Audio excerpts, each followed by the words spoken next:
ISTE 6A deals with digital citizenship and information literacy, which covers a multitude of things such as evaluation tools, lesson plans, digital tools such as Nearpod, Edmodo, of course, Google Classroom.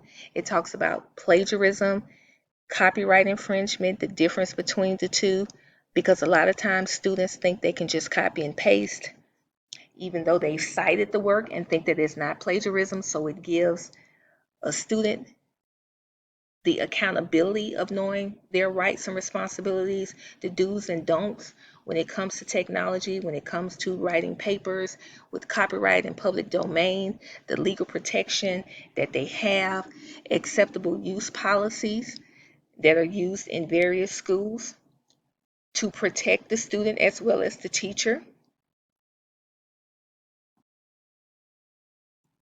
And lastly, the fair use doctrine. Nowadays, you copy paste, you share a link, you tag a person, but there are some concerns that always need to be addressed when dealing with digital citizenship. But it is important, it has become more apparent that educators know more about digital citizenship, because what if we copy and paste a lesson plan from the Alabama State Department? Is that plagiarism? Even though we are allowed to do that, we still need to know our rights and responsibilities to protect ourselves so that we can share that information with our students so that we can protect them.